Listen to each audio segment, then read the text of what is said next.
so healthy, right? So हमारे distributors को total इतना फेथ था प्रोडक्ट्स के ऊपर। मैं आपको सच बात बताऊं, होता क्या था कि कई बार रात को मेरे को 12:30 बजे फोन आता था,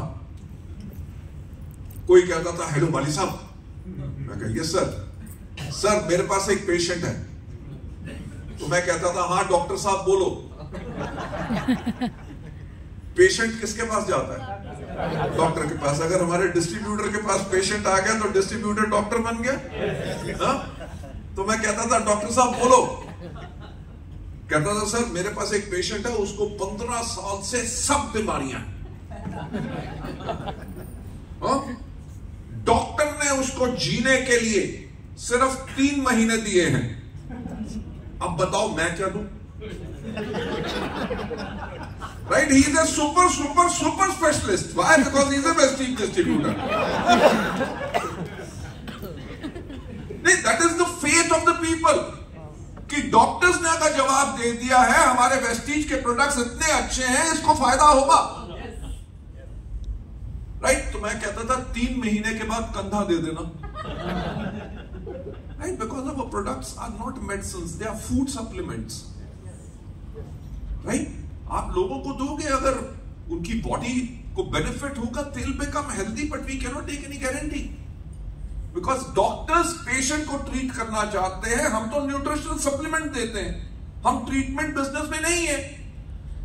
तो जब इतना बिजनेस 135% ग्रोथ इस सेगमेंट से हो रही है, winning business model, super successful, पर हमने सोचा 2020 में जब 70% इंडिया की पॉपुलेशन की एज 35 से कम होगी, अगर उन्होंने तब सोचा कि वेस्टीज के प्रोडक्ट्स उन लोगों के लिए हैं जिनको बीमारियां हैं और जिनकी उम्र 50 साल से ज्यादा है, तो हमारा तो बिजनेस आ जाएगा डाउन। मैं मैनेजमेंट की जो बात कर रहा हूं, विजनरी। हमने 2011 में अपने आप को चेंज करना शुरू किया।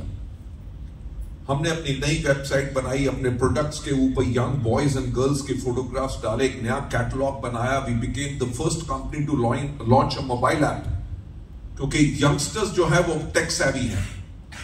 हमने स्किन फॉर्मूला 9 लॉन्च किया, हमने एश्योर नेचुरल लॉन्च किया, हमने true man as a category launch की, हमने एग्रीकल्चर के ऊपर फोकस किया, हमने मिनिस्टर ऑफ मिलान लॉन्च किया, हमने यूथ आइकॉन प्रोग्राम्स लॉन्च किए, हमने वुमेन एम्पावरमेंट प्रोग्राम्स लॉन्च किए।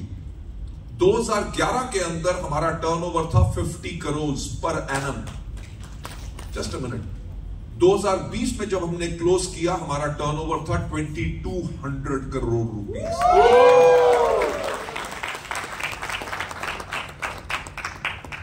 लेडीज एंड जेंटलमैन, अब आप समझ सकते हैं कि मैनेजमेंट क्यों इंपॉर्टेंट है। उसने 10 साल पहले का रोड मैप बना के चीजों को प्रेडिक्ट कर लिया था।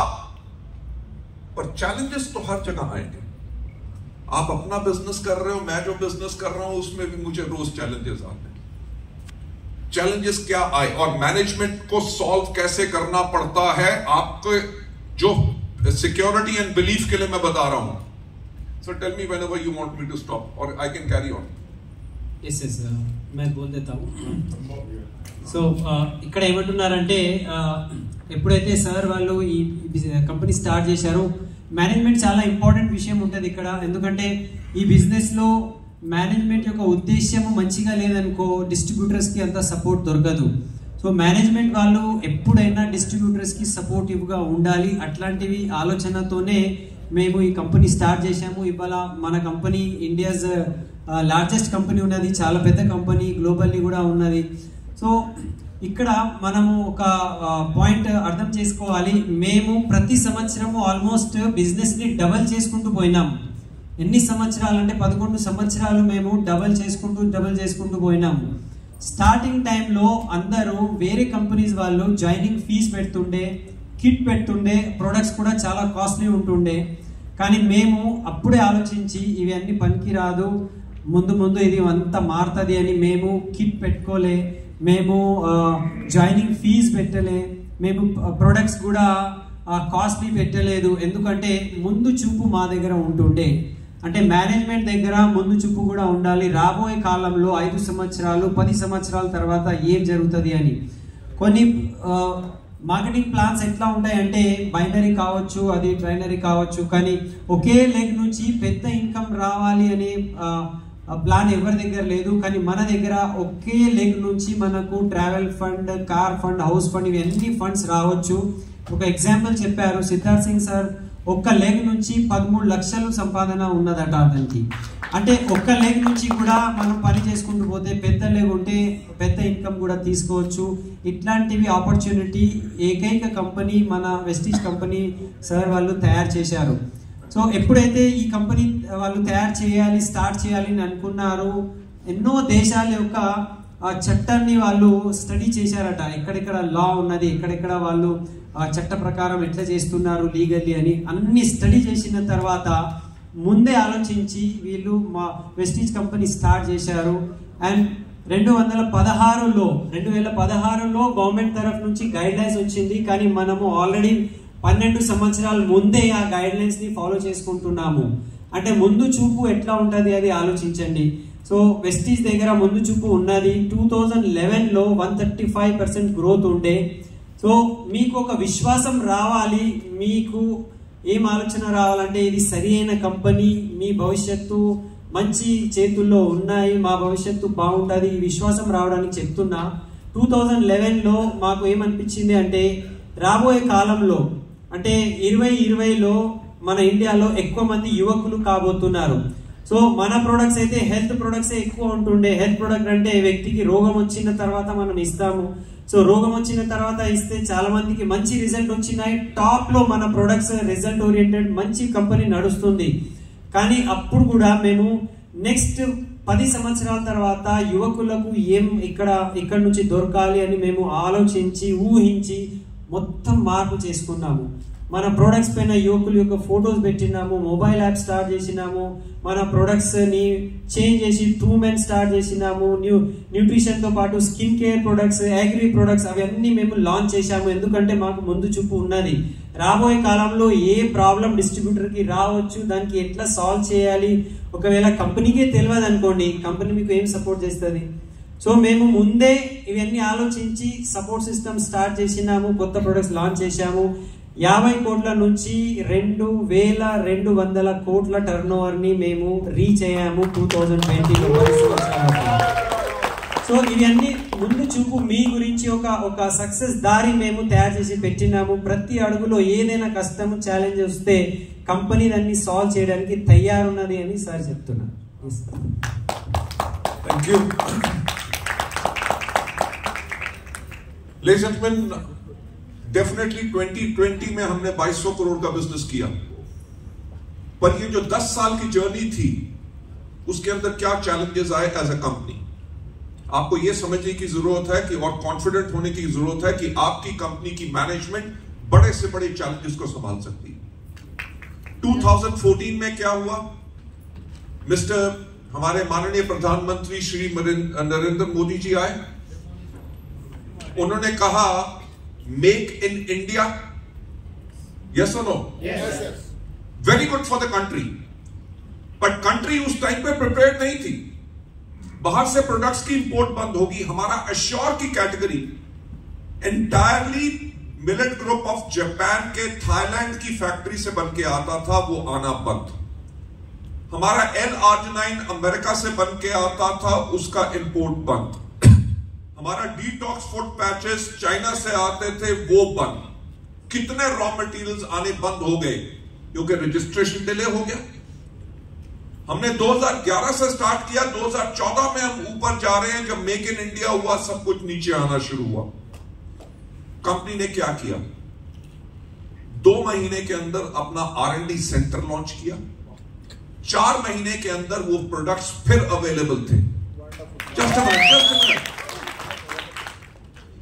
थॉट प्रोसेस लोगों को ये था कि जापानीज कंपनी प्रोडक्ट्स बना रही है थाईलैंड में, वो प्रोडक्ट इंडिया में हम बना सकेंगे? L-arginine अमेरिका से बन के आ रहा है, वही क्वालिटी क्या हम बना सकेंगे?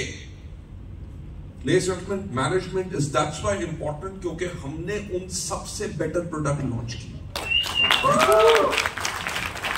That was 2014। 2016 में रात को हमारे माननीय प्रधानमंत्री जी 8 बजे आए, उन्होंने कहा 500 और 1000 के। आपको याद होगा उस टाइम पे क्या था कि लोगों को 2000 रुपया निकालने के लिए बैंक से भी लाइन लगाना पड़ता था। राइट?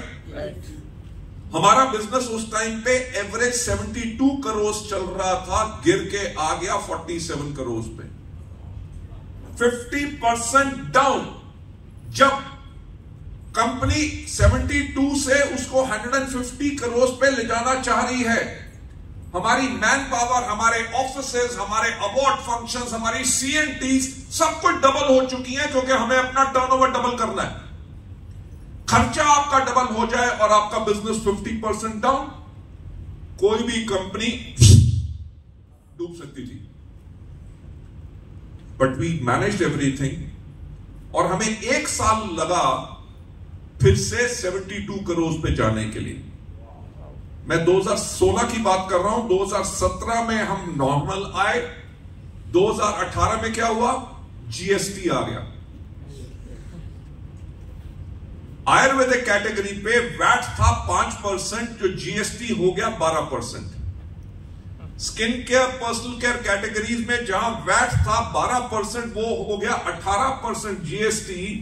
मार्केट में नेगेटिविटी फैल गई कि वेस्टीज ने अपने प्रोडक्ट्स का दाम बढ़ा दिया। राइट? कोई बात नहीं, we ran promotions, we did everything, business को फिर से उठाया। 2020 में कौन आ गया? कोरोना। सारी दुनिया बंद थी, किसी को नहीं पता था कि ये कब खत्म होगा। राइट? सारे होटल, रेस्टोरेंट्स, एयरलाइंस, सब फैक्ट्रीज, सब कुछ बंद। वेस्टीज की मैनेजमेंट के पास क्या ऑप्शन था कि दुनिया बंद तो हम भी बंद। Right? But that is not the management. हमने 48 आवर्स के अंदर अपने 600 एम्प्लॉइज के घर में लैपटॉप और कंप्यूटर्स भेजे, वाईफाई कनेक्शंस लगवाए। राइट? अपने DLCP, अपने ब्रांच ऑफिसेस के लोगों को कर्फ्यू, एसेंशियल सर्विसेज पासेस दिलवाए। जो हमारे CNT होते थे 48 आवर्स के बाद हमारी सब जूम मीटिंग्स होनी शुरू हो गई। एंड लेडीज एंड जेंटलमैन, पूरी दुनिया बंद थी। 48 आवर्स के बाद सिर्फ एक कंपनी का बिजनेस चल रहा था, और वो है वेस्टीज।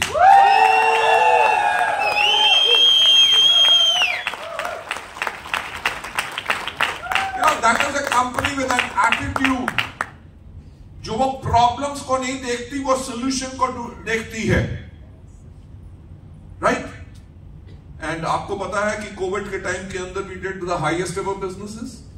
राइट? सबके बहुत बड़े बड़े चेक आए। गुड। अब 2021 के अंदर हमने क्या किया? हमने अपनी प्लानिंग बना ली है फॉर 2030। राइट? आपने सोचा है कि 2030 कैसा होगा? कभी सोचा है? नहीं सोचा। आप में से कितने लोग हैं जिनके पास स्मार्टफोन्स हैं? एवरीबॉडी? आप में से हर कोई आदमी व्हाट्सएप यूज करता है? Facebook, Instagram, Twitter, LinkedIn, you know what is the Instagram. Right? आपके फोन ने क्या किया? आपकी टॉर्च को खत्म कर दिया, कैलकुलेटर खत्म कर दिया, अलार्म क्लॉक खत्म कर दी, रिकॉर्ड प्लेयर, CD प्लेयर सब खत्म कर दिए, STD PCO बूथ खत्म कर दिए, पोस्टमैन खत्म कर दिए। राइट? आज के दिन पे न्यूज़पेपर्स खत्म हो रहे हैं। आप अपने गाने सुनते हो फोन पे, मूवीज देखते हो फोन पे, किसी से भी बात करनी हो करते हो इसके ऊपर। अकबर ने किसको थप्पड़ मारा? अब याद करने की जरूरत नहीं, you can search it on Google. Right? The world is changing. आज के दिन पे आपके पास क्या स्पीड है? 5G। 2030 तक कम से कम 6G या 7G होगी। राइट? जो पॉइंट मैं आपसे कहने की कोशिश कर रहा हूं, जब 2020 में हमने अपनी 2030 की स्ट्रैटेजी बनाई, उसके अंदर हमने एक बात देखी कि वर्ल्ड और ज्यादा डिजिटल होगा। आज के दिन पे आप रील्स देखते हो, सब कुछ देखते हो, हर कोई हर जगह लोग रील्स बनाने के बड़े शौकीन हैं। अब जब वर्ल्ड इतना डिजिटल है, तो डिजिटल वर्ल्ड में हमारे लोग बिजनेस कैसे करेंगे, उनके प्रोडक्ट्स की रील्स कैसे होंगी, उनकी बिजनेस अपॉर्चुनिटी की रील्स कैसे होंगी, वो प्रोस्पेक्टिंग कैसे करेंगे, आपके कौन से लोगों ने आपके प्रोडक्ट का पोस्ट लाइक किया, आपकी अपॉर्चुनिटी के पोस्ट में इंटरेस्टेड हैं, आपके कितने लोग हैं जो आपके हेल्थ केयर के कस्टमर्स हैं, कौन से पर्सनल केयर के कस्टमर्स हैं, किसने कंसिस्टेंसी नहीं की, किसके 2 महीने से ऑर्डर नहीं आया। एंटायर डिजिटल इंफॉर्मेशन और ट्रेनिंग्स हम आपको देंगे। Right? I'll end it with this, just another 2 minutes. अब इस एंटायर फेज के अंदर जब वर्ल्ड पूरा डिजिटल होगा, डिजिटली आप अपना कैसे बिजनेस करेंगे, हमने पूरी स्ट्रैटेजी बना के आपके लिए रेडी हो गया है। आपने देखा होगा कि कंपनी के भी जो सोशल मीडिया के ऊपर पोस्ट आते हैं, वो ज्यादा से ज्यादा आपके बिजनेस को ग्रोथ दे रहे हैं।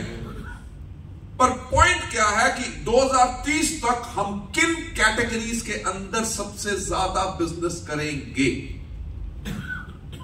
एज ए मैनेजमेंट मैं आपको बताना चाहता हूं कि आटा, दाल, चावल, अगरबत्ती, नमक, मसाला, हवाई चप्पल के अंदर बिजनेस हम नहीं करेंगे।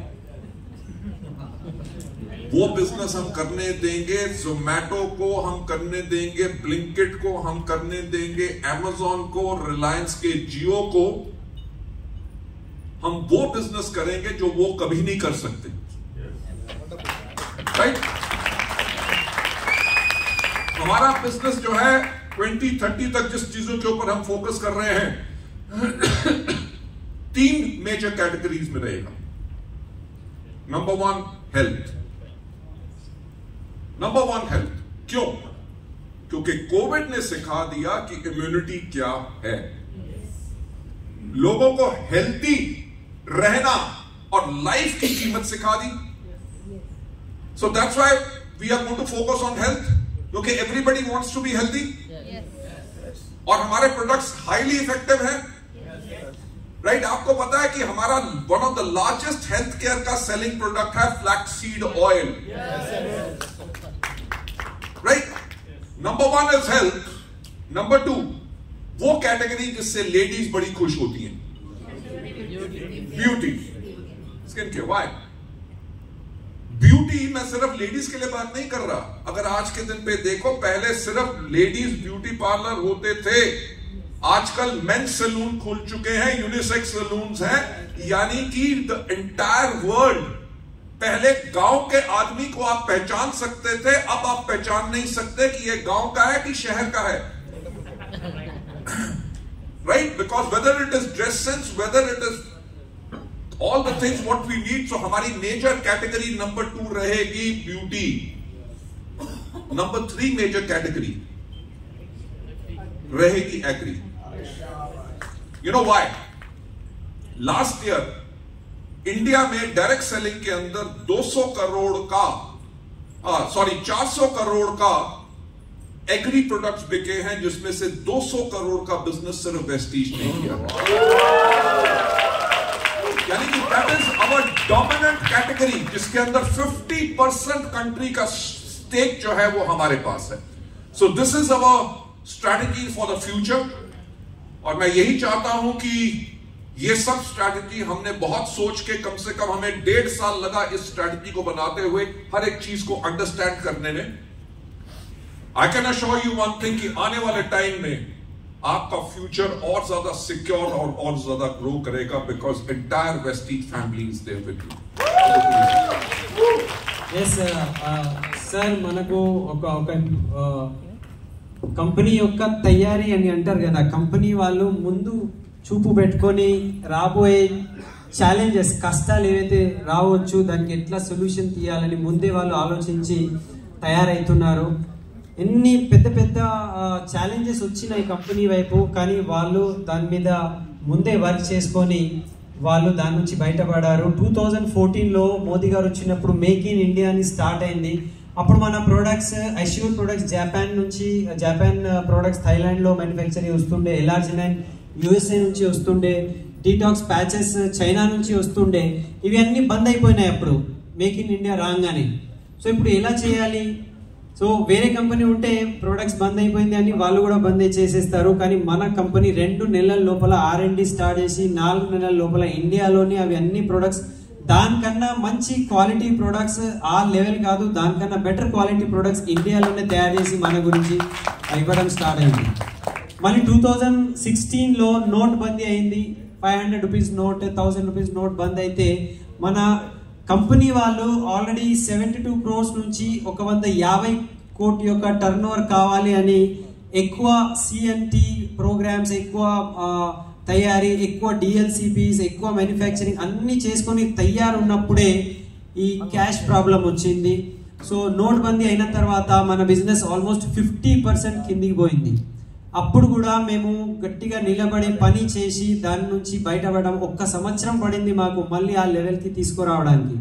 కానీ దాని నుంచి బయటపడినాము. ఎందుకంటే మీ కంపెనీ మీ గురించి ఆలోచిస్తుంది అండ్ రాబోయే ఏదైనా ఛాలెంజెస్ ఉంటే ధైర్యంగా ప్లానింగ్తో మేము ముందుకు వెళ్తూ ఉంటాము. దాని తర్వాత 2018లో GST వచ్చింది. GST రాగానే ఏమైంది, ఆయుర్వేదిక్ ప్రోడక్ట్ మీద 7% ట్యాక్స్ పెరిగింది. GST 5% నుంచి 12% అయింది. స్కిన్ కేర్ మీద 12% నుంచి 18% అయింది. అంటే అందరు అనుకున్నారు వెస్టీజ్ వాళ్ళు ప్రైస్ పెంచుకున్నారని. అది వెస్టీజ్ ప్రైస్ పెంచలే, అది GST అంటే ట్యాక్స్ పెరిగింది. సో అందరూ నెగటివ్ మాట్లాడడం స్టార్ట్ చేసిండ్రు. అయినా కూడా మేము చాలా హార్డ్ వర్క్ చేసి ఇంకా దాని గురించి అవగాహన అందరికీ ఇచ్చి మళ్ళీ మేము నిలబెట్టుకున్నాము. అండ్ అప్పుడే వచ్చింది కోవిడ్ 2020లో. సో కోవిడ్ అంటే ఎంత భయంకరంగా సిచ్యువేషన్ ఉండే, మొత్తం ప్రపంచం అప్పుడు బంద్ అయిపోయింది. సో మొత్తం ప్రపంచం అంటే హోటల్స్, ఫ్యాక్టరీస్, ఆఫీసెస్ అన్ని బంద్ అయిందంటే మేమేం చేయాలి? సో వెస్టీజ్ కూడా బంద్ కావాలి కదా. కానీ వెస్టీజ్ బంద్ కాలేదు. ఎంత ధైర్యంతో వాళ్ళు మన గురించి ఏమేమి చేశారు చూడండి. 48 hours లోపల అంటే 2 రోజుల లోపల వాళ్ళ దగ్గర ఉన్న 600 ఎంప్లాయీస్ ప్రతి ఇంటికి ల్యాప్టాప్ వాళ్ళు ఇచ్చి, వాళ్లకు వైఫై కనెక్షన్స్ ఇచ్చి, DLCP అండ్ బ్రాంచ్ ఆఫీసెస్ కి కూడా ఆ ఫెసిలిటీ ఇచ్చి వాళ్ళు మన పనిని 2 days లోపల మళ్ళీ నార్మల్ చేసేసారు. మళ్ళీ ఆ పని స్టార్ట్ అయిపోయింది. ఎంత గొప్ప విషయం. మొత్తం ప్రపంచం అక్కడ బంద్ ఉంటే 2 days లోపల వెస్టీజ్ వర్క్ అనేది మళ్ళీ స్టార్ట్ అయింది. పాసెస్, ఆ కర్ఫ్యూ పాసెస్ తీసుకొని అందరికి ఇచ్చేసాము. అండ్ ఇమ్మీడియట్లీ అందరూ 2 days లోపల Zoom meeting, Zoom training start అయింది.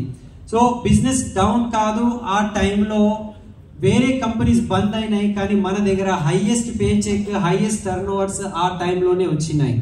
సో ఇదంతా ఎందుకు జరుగుతున్నది అంటే కంపెనీ ముందు చూపు, కంపెనీ ప్రతి ఒక్క ఛాలెంజ్ ని రైట్ అది ధైర్యంగా నిలబడి ఆ ఛాలెంజ్ నుంచి సొల్యూషన్ వైపు ఆలోచించే కంపెనీ ఉన్నది. సో మేము 2021లో 2030 గురించి మేము ఆలోచిస్తున్నాము. సో 2030లో ఏమైతుంది అంటే ఈ స్మార్ట్ ఫోన్ ఇంకా డిజిటల్ టెక్నాలజీ రాబోతుంది. సో అందరూ డిజిటల్లీ వర్క్ చేస్తారు. అందు గురించి మేము కూడా డిజిటల్లీ ఎక్కువ డిజిటల్ రీల్స్ గురించి, కస్టమర్ సపోర్ట్ గురించి, CNC ఆర్డర్స్, ట్రైనింగ్ మొత్తం డిజిటల్లీ మేము చేస్తున్నాము. అట్లాంటివి తయారీ, ప్లానింగ్, స్ట్రాటజీ మేము తయారు చేసాము. సోషల్ మీడియా కూడా ఎక్కువ వాడుకొని ఎక్కువ పెద్ద బిజినెస్ మనం చేయాలి. సో రాబోయే కాలంలో 2030లో ఎక్కువ బిజినెస్ దేంట్లో ఉంటుంది? సో పప్పు, లేకపోతే మనము ఏవైతే ఇంట్లో మనం వాడేవి ధాన్యాలు ఉంటాయి, లేకపోతే మనం ఏవైతే అమెజాన్ నుంచి, ఫ్లిప్కార్ట్ నుంచి, జొమాటో నుంచి తెప్పిస్తూ ఉంటాము, ఆ బిజినెస్ మనం చేయము. మనం ఏం చేస్తున్నాము అంటే వీళ్ళందరూ ఏవైతే చేయలేరు ఆ బిజినెస్ మనం చేయబోతున్నాము. అండ్ ఆ 3 కేటగిరీస్ ఫస్ట్ ఏమున్నదంటే హెల్త్ కేటగిరీ ఉన్నది. కోవిడ్ తర్వాత అందరికీ తెలిసిపోయింది హెల్త్, ఇమ్యూనిటీ ఎంత ఇంపార్టెంట్. సో మన ప్రొడక్ట్స్ చాలా ఎఫెక్టివ్ ప్రొడక్ట్స్, రిజల్ట్ ఓరియంటెడ్. మన టాప్ ప్రొడక్ట్ అందరికీ తెలుసు ఫ్లాక్స్ సీడ్ ఆయిల్ ఉన్నది. సో హెల్త్ గురించి మనము టాప్ ప్రయారిటీలో పని చేస్తున్నాము. సెకండ్ బ్యూటీ, స్కిన్ కేర్లో ఇప్పుడు ఇవాళ లేడీస్ కాదు జెంట్స్ కూడా స్కిన్ కేర్లో చాలా ముందుకు వచ్చారు. అండ్ 3వ category agriculture. So last year 400 కోట్ల అగ్రి బిజినెస్ అయితే దాంట్లో 200 కోట్ల బిజినెస్ అగ్రిలో వెస్టీజే చేసింది. అంటే ఇండియాలో అగ్రి బిజినెస్ అయిందంటే 50% వెస్టీజే చేసింది. సో ఇది చాలా పెద్ద కేటగిరీ ఉన్నది. సో ఈ 3 కేటగిరీలో మేము ముందు ఆలోచన పెట్టుకొని ఇట్లాంటివి బిజినెస్ తయారు చేస్తున్నాము. సో ఈ మా తయారీ మీరు చూడండి, చూసేసి మీరు ఆలోచించండి. మీరు సేఫ్ హ్యాండ్స్లో ఉన్నారు. రాబోయే కాలంలో మీ ఫ్యూచర్ చాలా సేఫ్ ఉన్నది, మీ ఫ్యూచర్ భద్రత బాగున్నది. ఎందుకంటే మీ గురించి వెనక ఒక గొప్ప ధైర్యం కలిగిన మేనేజ్మెంట్ నిలబడి ఉన్నది. ఆ విశ్వాసం మీరు పెట్టుకోండి అని చెప్తున్నారు.